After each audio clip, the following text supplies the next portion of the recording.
नमस्कार मित्रों, गोलचक्र परिवार की तरफ से आपको स्वतंत्रता दिवस की ढेर सारी शुभकामनाएं। स्वतंत्रता दिवस की ढेर सारी शुभकामनाएं, आजादी की ढेर सारी शुभकामनाएं। और हम 80वां वर्ष मना रहे हैं आजादी का, बहुत बड़ा अचीवमेंट है। और उस अचीवमेंट में थोड़ा सा हम लोग बातचीत ये करेंगे कि 1947 में हम किस दौर में थे और 2026 में हम किस दौर में आकर के पहुंच चुके हैं। मेरा यहां बिल्कुल ये अर्थ नहीं है कि नेहरू को और मोदी को टारगेट करना। मेरा बस इतना अर्थ ये है कि 1947 में जो स्वतंत्र भारत हुआ, उसके बाद हमने क्या कुछ साक्षरता को लेकर के, इंडियन इकोनॉमी को लेकर के, विदेशी मुद्रा भंडार को लेकर के, जीडीपी ग्रोथ को लेकर के, पर कैपिटा इनकम को लेकर के, इंपोर्ट एक्सपोर्ट को लेकर के, या फिर कहें डॉलर के मुकाबले रुपए को लेकर के, गरीबी और बेरोजगारी को लेकर के अचीवमेंट हासिल किया। अब इस अचीवमेंट में मैं कभी नहीं कहूंगा कि केवल एक ही प्रधानमंत्री ने पूरा योगदान दिया। मैं कभी नहीं कहूंगा कि इसमें केवल जवाहरलाल नेहरू का योगदान था या फिर मोदी जी का योगदान है। मैं ये जरूर कहूंगा कि इसमें नेहरू का, इंदिरा गांधी का, राजीव गांधी का, और इसमें जो है न जाने और कितने, अटल बिहारी वाजपेयी से लेकर के, मनमोहन सिंह से लेकर के जो है प्रधानमंत्री मोदी जी तक जो है महत्वपूर्ण योगदान रहे हैं। सारे लोगों के योगदान को थोड़ा सा हम लोग एक तुलना करेंगे कि अपना जो प्यारा सा भारत है वो 1947 में किस सिचुएशन में था और आज किस सिचुएशन में आकर आपको दिखाई पड़ रहा है। तो 1947 का संघर्ष का दौर, यहां पर आपको अगर साक्षरता आप देखेंगे तो केवल कितनी परसेंट थी? 18% साक्षरता थी। लेकिन यहां पर अगर आप साक्षरता दर देखेंगे तो आपको 77% से अधिक साक्षरता दर दिखाई पड़ेगी। कितना परसेंट? साक्षरता दर 77% से अधिक। औसत आयु यहां पर कितनी थी? तो आपने बताना है कि 32 वर्ष थी। कितनी? 32 वर्ष। मतलब कि जो जीवन प्रत्याशा आयु है वो 32 वर्ष, लेकिन यहां पर जो औसत आयु है ये 70 वर्ष से अधिक है, लगभग 71-72 वर्ष के आसपास। अनाज के लिए विदेशों की अपमानजनक शर्तों पर हमको जो है निर्भर रहना पड़ रहा था। मतलब अगर हमको अनाज चाहिए था तो विदेशों से हम क्या करते थे? आयात करते थे, और उनकी शर्तों पर हमको निर्भर रहना पड़ता था, और वो अपमानजनक शर्तें थी। लेकिन वर्तमान में जो भारत है ये 150 से अधिक देशों को अनाज और कृषि उत्पादों का क्या करता है? निर्यात करता है। हम इंपोर्ट से क्या बन चुके हैं? एक्सपोर्टर बन चुके हैं खाद्यान्न के मामले में। तो ऐसे कई सारे सेगमेंट हैं। अब यहां पर अगर एक चीज आप देखेंगे तो पहला चीज आपको दिखाई पड़ेगा देश की जीडीपी, जिसको हम ग्रॉस डोमेस्टिक प्रोडक्ट कहते हैं। देश की घरेलू सीमा के भीतर निवास करने वाले प्रत्येक व्यक्ति के द्वारा, चाहे वो भारतीय हो या फिर विदेशी हो, देश के घरेलू सीमा के भीतर एक निश्चित वित्तीय वर्ष में उत्पादित वस्तुओं एवं सेवाओं के अंतिम मौद्रिक मूल्य के टोटल योग को क्या कहते हैं? जीडीपी कहते हैं। और जीडीपी जो है एक फास्टेस्ट इकोनॉमी है। फास्टेस्ट मतलब मैं क्या बोल पा रहा हूं? मतलब कि विश्व की सबसे तेजी से बढ़ती हुई अर्थव्यवस्था वो भारत की है।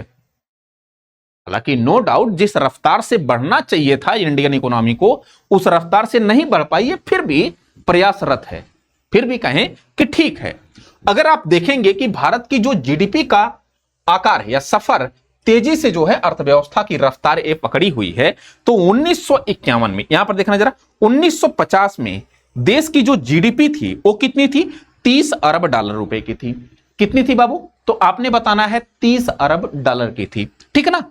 फिर उसके बाद 1960, 70, उसके बाद 80, 90 में अगर आप देखेंगे तो यहां पर 1990 में 320 अरब डॉलर की पहुंच चुकी है। जो जीडीपी हमारी कितनी थी? 30 अरब डॉलर की थी, वह जो है अब कहां तक पहुंच गई है? 1990 तक 320 अरब डॉलर तक पहुंच चुकी है। फिर उसके बाद आप देखेंगे वर्ष 2000 तक 2000 अरब डॉलर तक पहुंच गई, है ना। फिर उसके बाद यहां पर आपको 2010 तक 1.7 ट्रिलियन डॉलर इकोनॉमी आपको दिखाई पड़ेगी, जब ग्रोथ रेट कितना था? 6.8% था। ऐसे ही 2026 तक आपको जो है कितना जो है इंडियन इकोनॉमी दिखाई पड़ेगी? तो वो 3.9 ट्रिलियन डॉलर की इकोनॉमी आपको दिखाई पड़ेगी। कितना? 3.9 ट्रिलियन डॉलर की इकोनॉमी आपको दिखाई पड़ेगी। क्लियर?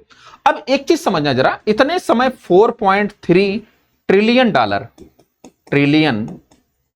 डॉलर की इकोनॉमी इंडिया की है। ठीक है, तो एक चीज समझिएगा जरा, यहां पर उदारीकरण के पश्चात जब ग्लोबलाइजेशन मतलब कि एलपीजी का मॉडल लाया गया, प्राइवेटाइजेशन, ग्लोबलाइजेशन और लिबरलाइजेशन का ये जो मामला लाया गया, उदारीकरण का जो दौर था, उसके बाद इंडियन इकोनॉमी तेजी से ग्रोथ करती है। तो 1947 से 1990 के बीच औसत विकास दर कितनी रही? 3.5% रही। और माना जाता है कि इसके बीच ज्यादातर आपको कांग्रेस पार्टी केंद्र में रहती है, और इस ग्रोथ रेट को ये हिंदू ग्रोथ रेट नाम दिए थे। हिंदू ग्रोथ रेट नाम दिए थे कौन? बीजेपी वाले, और खास करके जो है एक साइंटिस्ट, एक जो है अर्थशास्त्री थे प्रोफेसर राजकिष्णा, उनके द्वारा ये हिंदू ग्रोथ रेट नाम दिया गया था। अब इसके पास जो है आसपास सिमटी हुई थी, लेकिन 1991 की नीतिगत सुधारों ने इसको दिशा और दशा का हमेशा के लिए बदल दिया। इसकी दशा और दिशा हमेशा के लिए बदल दिया, और यह दुनिया की सबसे तेजी से बढ़ती हुई अर्थव्यवस्था में क्या हो गई? शामिल हो गई। तो अभी आपको बताना है कि भारत की जो इतने समय जीडीपी है वो कितनी है? लगभग 4.3 ट्रिलियन डॉलर के आसपास है। ठीक है ना? आइए जरा नेक्स्ट यहां पर देखते हैं। यहां पर कह रहा है कि विकास के 6 स्तंभ, उपलब्धियां और यथार्थ।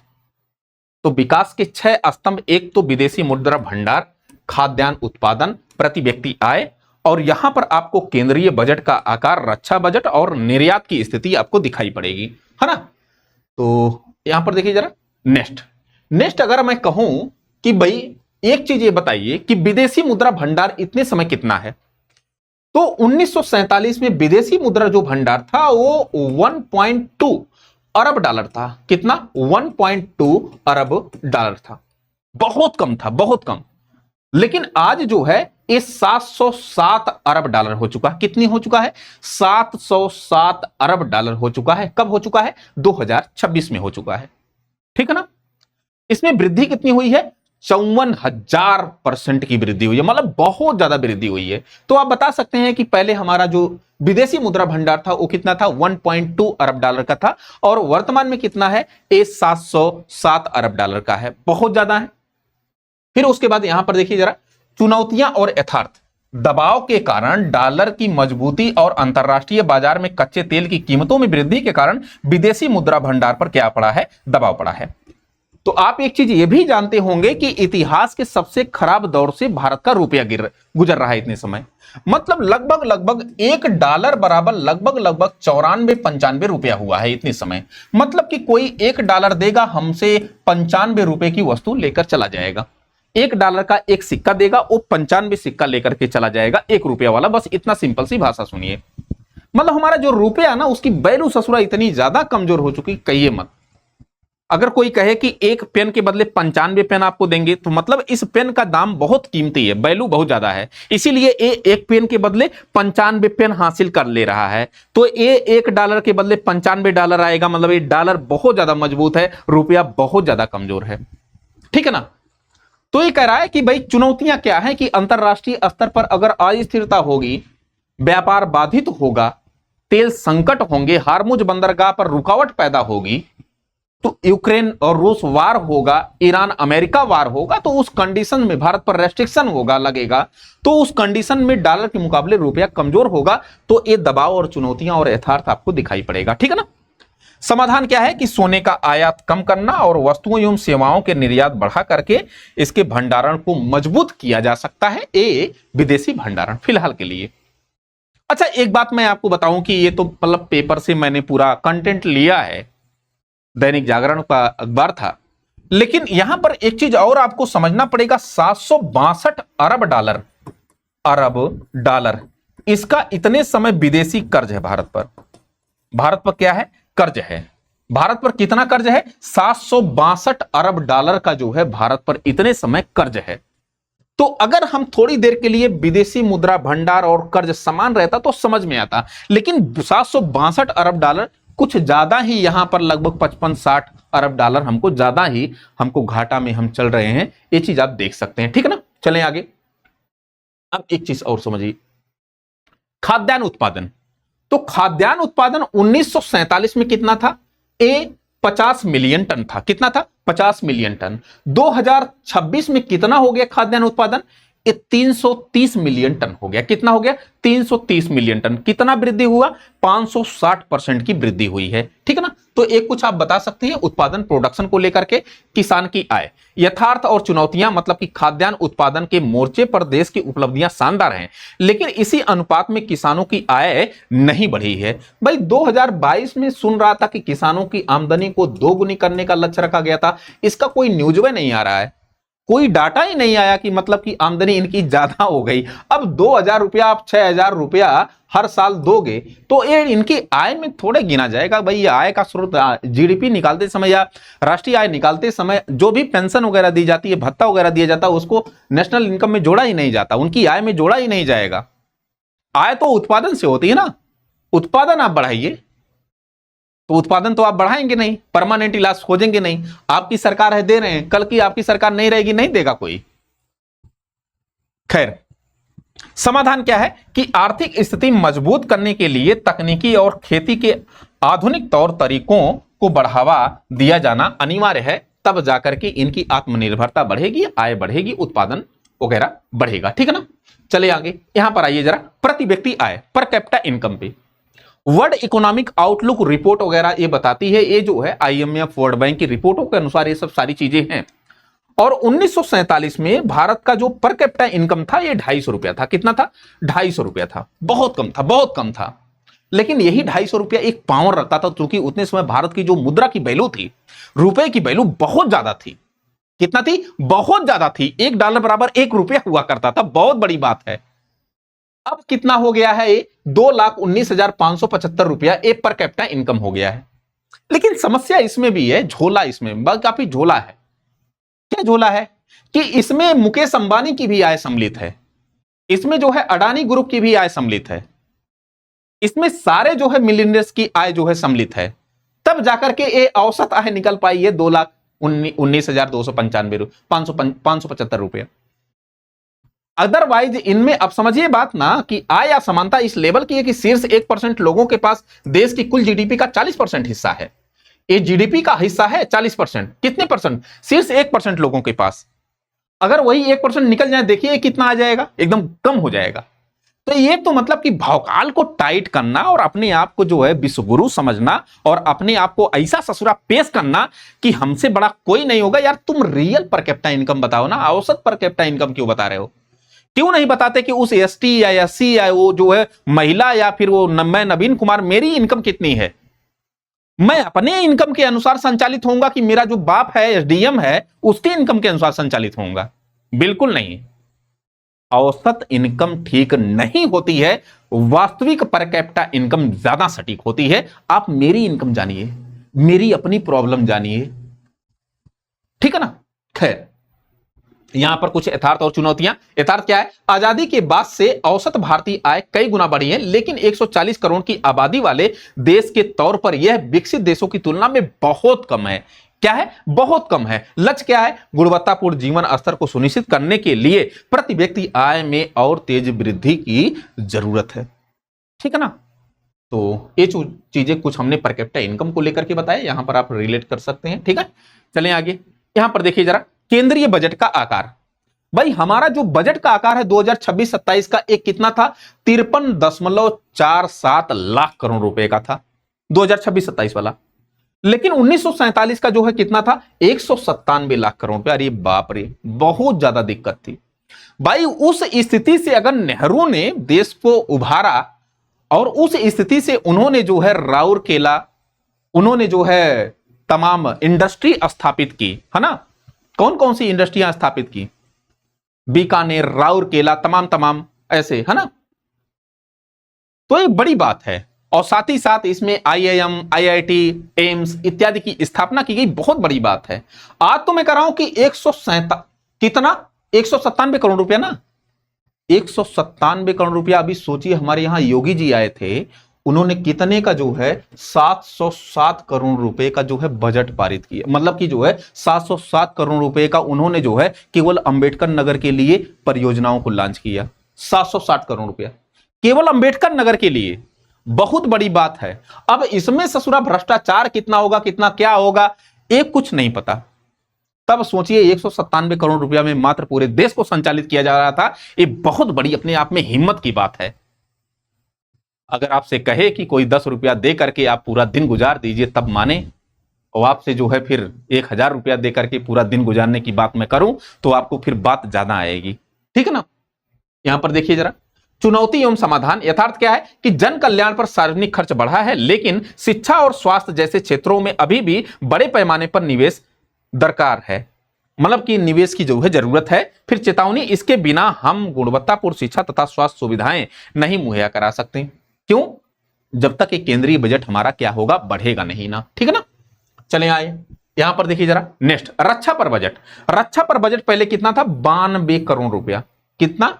92 करोड़ रुपया, 92.74 करोड़ रुपया। लेकिन वर्तमान में कितना है? 7.85 लाख करोड़ रुपया है ये 2026 में।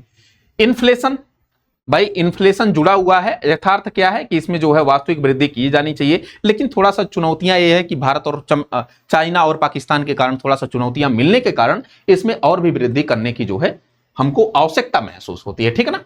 यहां पर देखिए निर्यात, एक्सपोर्ट। 1947 में एक्सपोर्ट हमारा कितना था? 400 करोड़ रुपए का था। कितना? 400 करोड़ रुपए का एक्सपोर्ट था, ठीक है।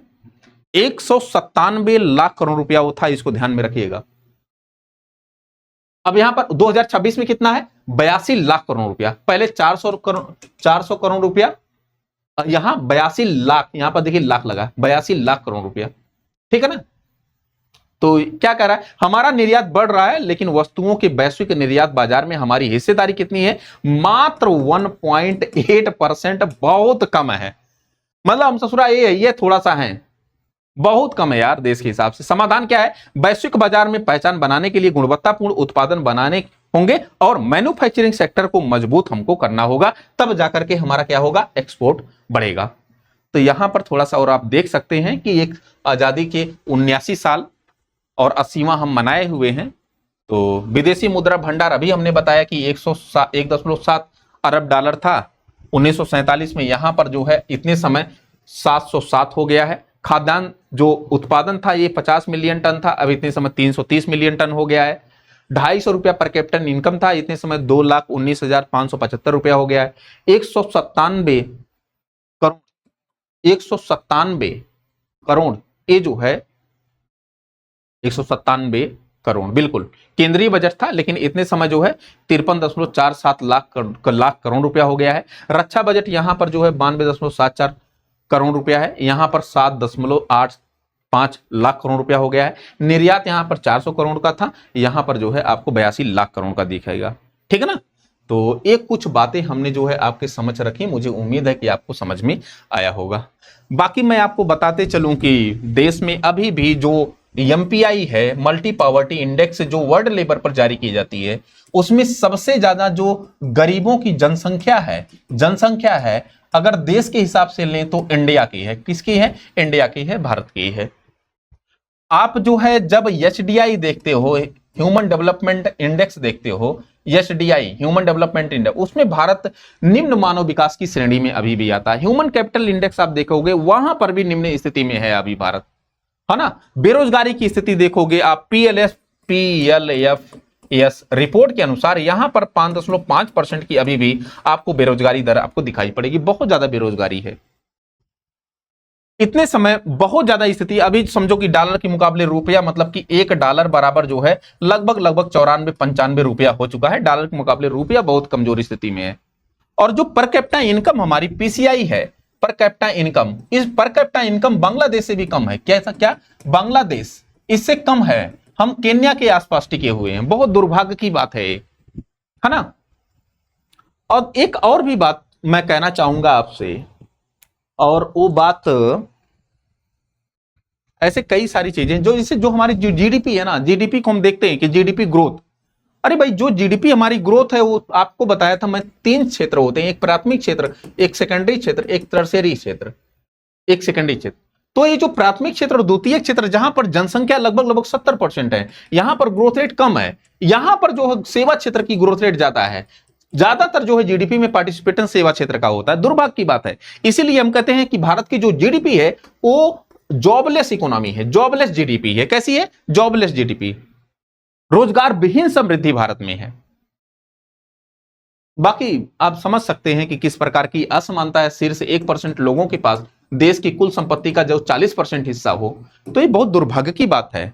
हमारे यहां संसद में भी 500 लोकसभा के 543 सांसदों में से 251 सांसदों पर गंभीर हत्या और बलात्कार के मुकदमे दर्ज हो, तो बहुत अच्छी स्थिति, राजनीतिक स्थिति भी नहीं सही है। बाकी एनसीआरबी की रिपोर्ट बताती है कि महिलाओं के खिलाफ जो है उत्तर प्रदेश में बहुत ज्यादा मामले दर्ज किए गए हैं अपराध के, एससी के खिलाफ बहुत ज्यादा मामले। तो दुर्भाग्य की बात है ये सब। खैर, सुखद बात यह है कि धीरे धीरे हम प्रोग्रेस कर रहे हैं, उसमें सारे लोगों का योगदान। दुखद बात इसलिए है कि अभी भी ये सब असमानताएं, ये सब समस्याएं बनी हुई हैं। ठीक ना? तो आज के लिए फिलहाल इतना ही। थैंक यू सो मच, शुक्रिया।